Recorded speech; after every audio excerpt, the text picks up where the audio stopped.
Pour ne rien manquer, abonnez-vous maintenant.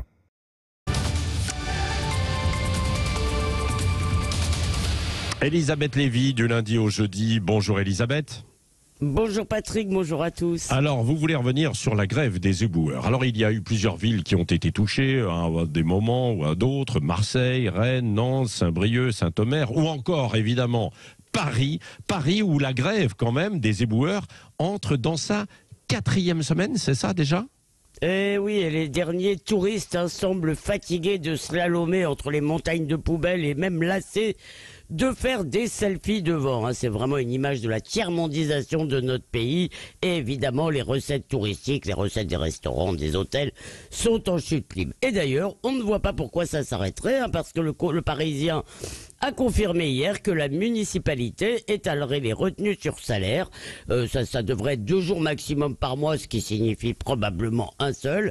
Alors ça a donné lieu à une chicaillage juridique entre Anne Hidalgo et le gouvernement qui dit qu'elle n'a pas le droit de faire ça, mais enfin bon, c'est presque, le résultat c'est que pour l'instant c'est presque indolore cette grève pour les grévistes, et c'est lié évidemment au statut ambigu du maire, parce qu'elle est à la fois une représentante politique, représentante de pas grand monde, mais tout de même elle est élue, et employeur, chef d'administration. Alors Anne Hidalgo est ravie d'enquiquiner Emmanuel Macron, elle refuse de réquisitionner, c'est le patron qui pousse à la grève, qui la soutient. Seulement ce n'est pas un vrai patron, Madame Hidalgo, parce que ce n'est pas son argent qu'elle perd, ni même celui des actionnaires, c'est celui des Parisiens, cher Patrick. Oui, alors en attendant, Elisabeth Lévy, on peut comprendre que les éboueurs ne souhaitent pas travailler plus longtemps.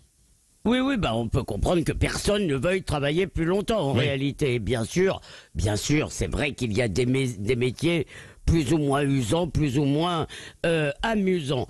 L'imaginaire de l'éboueur qui ramasse les déchets des autres n'est pas très gratifiant, mais tout de même il a changé depuis depuis Pierre Perret. On est loin de Lily venu des Somalies vider les poubelles à Paris, vous vous rappelez la chanson. Il y a eu aussi cette prise de conscience de l'utilité sociale des plus humbles, les premières lignes qu'on a un peu héroïsées, en tous les cas qu'on a saluées à juste raison pendant le Covid.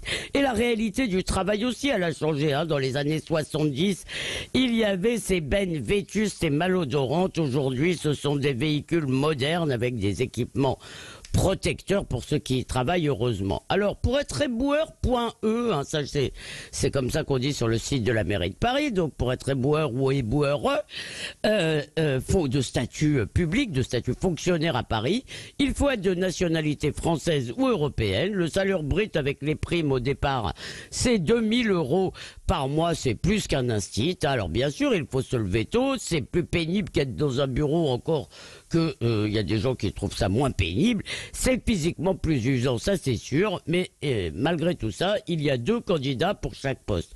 Aujourd'hui, ces éboueurs publics partent à 57 ans, ils devraient aller jusqu'à 59, alors il paraît que ça c'est vraiment pas possible, qu'ils sont trop fatigués, et pourtant leurs collègues du privé passent eux de 62 à 64 ans, il faut croire que fonctionnaire, ça use.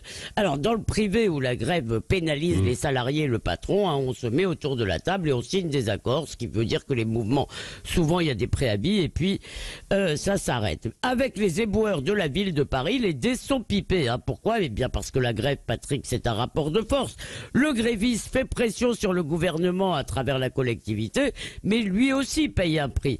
À Paris, cette grève ne coûte rien au patron et pas grand-chose aux grévistes, mais elle achève de transformer la ville lumière en décharge. Merci Elisabeth Lévy.